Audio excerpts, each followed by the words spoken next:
Hello and welcome to 360 Sports on Trust Television. Like they say, sports is wealth, sports is action. And we'll begin the action this morning in the studio. My name is Martia Umar.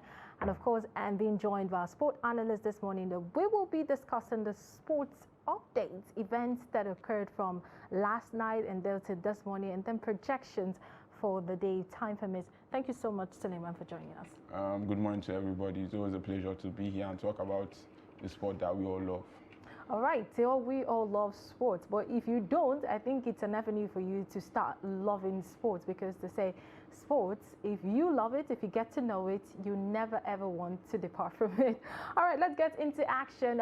It's day 7 of the National Sports Festival happening in Delta State, and all of the teams are already putting out action. Team Delta maintains lead as National Sports Festival enters the 6th. That's for yesterday's result, and we saw that, you know, all of the teams putting their best together, putting their best out there, but the defending champions are still holding sway to their title, as they have so far recorded 127 medals made up of 69 golds, 33 silver and 25 bronze, with Ogun and Oyo occupying a 2nd and 3rd position. Let's look at the table, you know, from the 1st to 11th position right now. We saw Delta sitting very top of the table, and it's 242 added to the ones that have been won recently. We have 129 gold, 68 silver and 45 bronze medal. Bayer also followed suit. They are in the 2nd position right now. They have 31 gold, 21 silver and 38 with 90 medals in total. We have Edo, we have 121 in total right now. I think Edo is the 2nd position, but on the table right now they're 3rd. That doesn't mean that they're not above Bayelsa State. We have Oyo with 49 total medals. Lagos has 67 medals. Ogun has 39 medals. Imo has 22. Abia has 23. Rivers has 63 in total medals, and then we have Kano with 32. FCT Abuja is not out of the top 11, as they have 20 medals to their name right now. So, Suleiman, looking at this National Sport Festival now, we've had, you know, Edo. Before Delta began the winning streak, we have teams like Edo springing up to show dominance in a National Sport Festival. Last season of the National Sport Festival, we saw Delta dominating, and as it seems, just 6 days into the competition, today is this day 7, we're already seeing medals rolling in. So how would you rate this year's National Sport Festival in total? Okay, first of all, it has been extremely competitive. The thing is that when you're looking at competitions like this, there are always things that give each and every state momentum. First of all, they are the host states, so obviously they get galvanized by the crowd, they get motivated by the crowd. That's motivation. Secondly, they are defending champions, so that's extra motivation. And you look at them, they're on a hot streak. The way they are going, who exactly is going to stop them? But I want other states to at least step up, you understand, because they need to reduce the discrepancies. Looking quite alarming right now, because you don't want to see one state just run away with everything. You want to see it very competitive. The more competitive it is, the more interesting it is, the more allure it brings for people. So we need to see people step up. We need to see other states. FCT needs to come into the conversation. Okay. Ogun needs to come, because I'm seeing FCT, they are really low on the list. 20 medals. And they have access to more facilities compared to other states that in other rural regions and the rest. So what we need to do is that to make it more competitive, these guys need to step up. But I understand that Delta, they are the host states. Obviously, they are defending champions. That gives them more momentum, and they are very well versed and experienced in this field. But I want to see more competition, and I want to see other states step up to the platoon. At least understand that Delta might be running away with it, but at least go down swinging, go down fighting.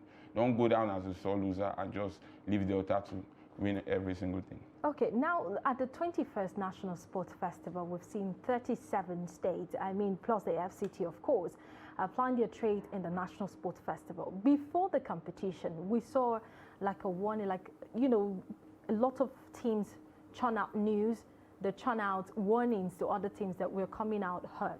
One of the teams that caught my attention was Team Cross River. Okay. You know, before the competition, they said they were bringing 400-man contingent into the National Sports Festival.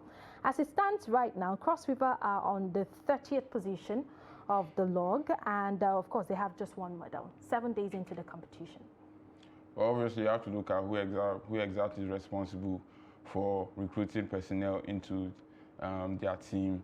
Obviously they've gotten tactics wrong. It's that simple. They've gotten tactics wrong, poor planning, improper designation of duties.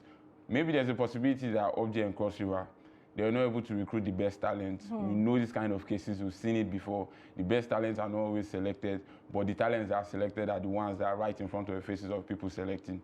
We understand these things. I don't need to go deep in details into it. We don't need a deep dive. But what I understand is that for you to talk like that and for you to have that kind of policy and come out at the bottom of the barrel, then that means you must have gotten your tactics wrong. It's that simple. They need to go back to the drawing board, reevaluate everything, and get an effective blueprint. They need to get a blueprint that works.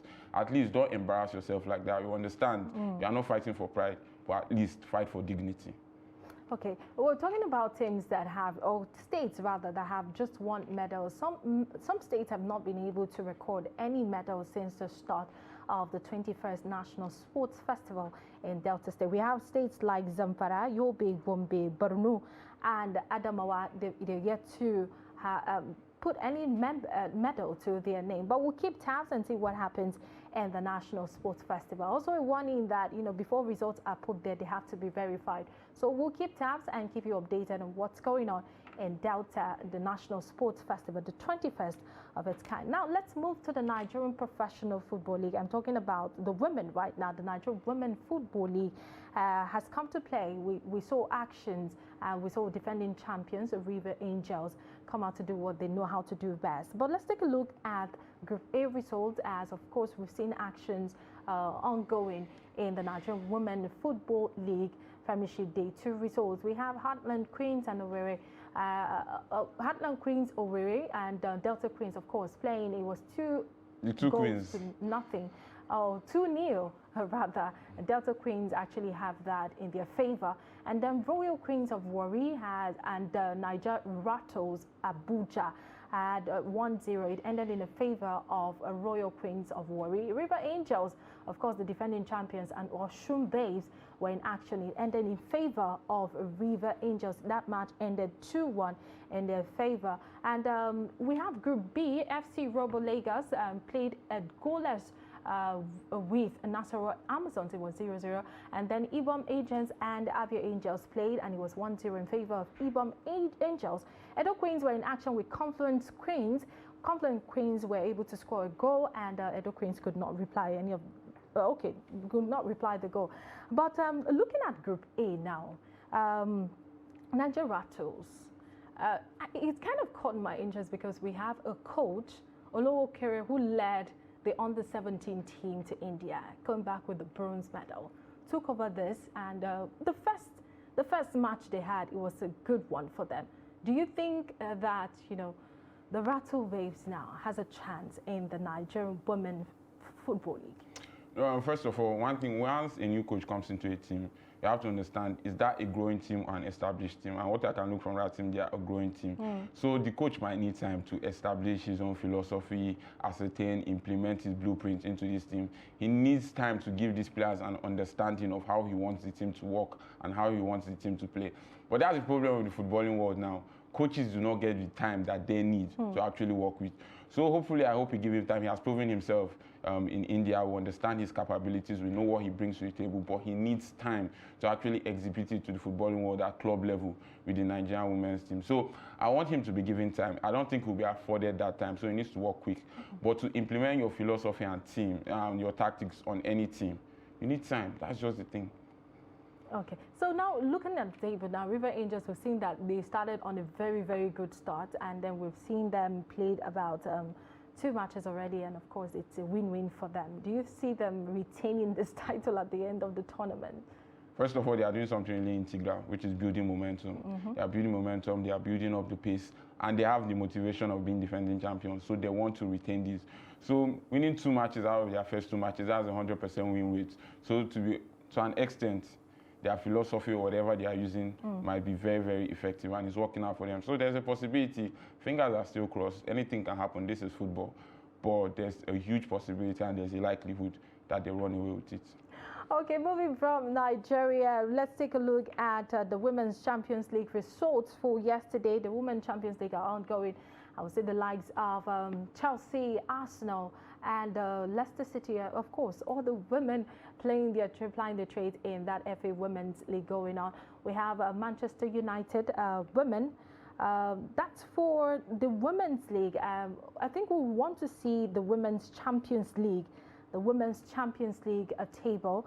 Before we get into FA League, of course, those are matches that are played simultaneously in different climes there. But let's take a look at the result of the Women's Champions League. Let's take a look at this, where we have Lyon and Zurich women playing 4-0. It was in favor of Lyon. Arsenal women and Juventus were also in action. It was in favor of Arsenal. Then we have Rosengard and Benfica women playing 1-3 in favor of Benfica. And then we have FC Bayern Munich ladies and Barcelona, where we have Aziza Toshuala. It was 3-1 in favor of FC Bayern Munich. You know, match day results and all of this. Looking at this table, were you disappointed at the result? No, first of all, the most important match on this table is the Bayern-Barcelona, because that's what every single person wanted to see. We know the reputation that Barcelona had coming into this game. They were in a 12-game unbeaten run. They had a streak, and they wanted to maintain that streak. Unfortunately, they lost to Bayern Munich. Now, that group is probably one of the most interesting groups because it's going down to the wire. They are both on 9 points, and we're going to have to wait and see how it pans out. But the fact that they've played each other twice now, and we've seen that they actually have equal standing and they are matching up head-to-head. So we'll have to wait and see how that group pans out. For Arsenal and for Juventus, now the match that every single person wants to see is Arsenal versus Lyon. Lyon are topping the group. They won their match 4-0. So that's the match everybody wants to see. But we need to tell Juventus, you need to understand that you need to step up. There's still a slight possibility, a slight margin that they qualify from this group. But if you look at the form of Arsenal women and look at the form of the Lyon Feminines, how exactly do you top that? How exactly do you stop that?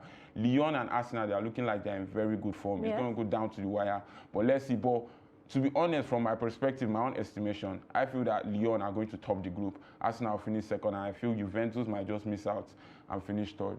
Okay, when you look at the table, we have the likes of Chelsea, of course, not being dominated at all. Maybe the competition they will get maybe from Arsenal women, because Arsenal women has been maintaining a winning streak for some time now. Well, just like you said, of course, Juventus need to step up because they're bottom of the table. Bottom of the barrel. And it's quite sad considering the reputation and the history of that team. Okay, another match being played simultaneously with the Women's Champions League is the FA Women's League, and of course the result for the FA Women's League, as we saw Manchester United women, Everton women playing their trade, was 4-2 in favor of Manchester United women, and Sheffield United women as well were in action with Aston Villa women. It was 1-2 in favor of Aston Villa women, and then Liverpool women and Manchester City women were in action as well, 2-0 in favor of Manchester City. Okay, we could see that Manchester United women actually stepping up their game in the FA Women's League. Were you disappointed in the match between Liverpool and Manchester women? No, I wasn't disappointed in the match between Liverpool and Manchester City women. Manchester City women, they looked sharper, they looked better, they were incisive, they had cutting edge. They scored 2 goals, 2 very clinical goals. They finished well. So at the end of the day, it comes down to taking your chances. I think it was a good game. It did not have the allure and appeal. We did not see exciting things happen on the pitch. It wasn't a game of incidents, but it was a good game overall. 2-0 to the Manchester City women. They used this to build momentum going forward. And let's see what happens to the Liverpool women. They'll probably step up their game because we know what they are capable of. So I guess we're just going to have to. It's the waiting game right now. We're going to have to wait and see. Okay, we'll just wait for the waiting game and see what happens at the end of the day. Now, let's move to reactions from the World Cup. Of course, there are not matches today, but the World Cup is not over yet. But we've been seeing some kind of reactions. I mean, maybe positive or negative reactions from different people. It could be from the clubs, it could be from the players itself, and also coaches. Right now, people are being sought after. I mean, the players are being sought after by different clubs in Europe and outside Europe. And one that, struck attention was the fact that Belgium captain, which is Eden Hazard, has said that, I'm hanging my boot right now and I'm saying, okay, it's time for succession. That's what Belgian captain Hazard, he has announced retirement from international football. And this kind of stumped a lot of football lovers. Maybe some people saw it coming because of the injuries, and then we saw what played out with Belgium in the World Cup. How would you react to this retirement? First of all, I look at a player like Eden Hazard. I'm a fan. If you're not a fan, then you probably do not understand football. This man is arguably one of the top 3 wingers in Premier League history, arguably in the conversation for greatest ever Chelsea player. We know how technically brilliant he is. We know what he brings to the offensive side of the pitch. This guy is somebody we're talking about that has a level of optimism that is almost infectious. He brings joy, he brings laughter to the dressing room. But look, I'm going to have to say this about Eden Hazard. For you to retire from the Belgian national team at the age of 31 is almost laughable. Let's talk about it. 3 years ago, now you've been at Real Madrid. What exactly have you achieved? What exactly have you done there? You've been practically absent from the footballing world. And for you to now come and see when things are not as rosy as they used to be, Eden Hazard, you are a coward. For you to come to this point in your career at 31 years of age and say you are going to retire from the national team, why did you not retire when things were going all and well? We understand that you are the glue for this team. We understand you are the centerpiece. It was built around you, and that was one of the reasons it was so successful in 2018 World Cup. Yes. Mind you, this man was robbed in 2018 World Cup. He was the best player in that tournament. I don't care what anybody says. Eden Hazard was the best player in that tournament. Luka Modric was second, but he was robbed and he was given to Luka Modric. But for you to retire now is cowardice, because this is when the team needs him the most. He might not be as integral as he used to be for this team back in the past, because he does not possess the abilities that he possessed back in the past. But the reality of the matter is this. Kevin De Bruyne is 31 years of age. You are 31 years of age. At least be a peripheral figure in the dressing room. Be integral in the dressing room. Motivate the youngsters. We understand there's a need for succession, but you can still play a crucial role in the succession phase. So I'm just saying, to be honest, I'm disappointed and disgusted in Eden Hazard. For me, he has exhibited an unprecedented level of cowardice. Now, we have Roberto Martinez resigned after the World Cup. After the World Cup, and then Belgium not doing very well in the World Cup. And then we now have somebody who is termed as the masterpiece of the Belgium Cup. The greatest Belgian player of all time. And then we're seeing somebody who is saying that, and have announced that I'm retiring. What does this mean for the Belgian squad, and also for Real Madrid as well? We've not seen him in action, we know that. But at least he's a player, he has been given play times and all. You've not seen Eden Hazard in action. Get used to it, because that's what's going to continue happening. He's not going to be in action. Look at Real Madrid, look at the hierarchy. We have Vinicius playing his position. There's also Rodrigo, and Mudryk might come into the conversation, worsening his chances of ever starting in that team. But for Belgium, Eden Hazard's absence or presence does not make a huge difference on the pitch. So when I'm saying that Eden Hazard needs to stay, I'm talking about factors outside the pitch, motivation of young players, bringing in recruitment for young players. That's what I'm looking at. But coming on the pitch, remember the last qualifying group game that they needed to win. He left Eden Hazard on the bench.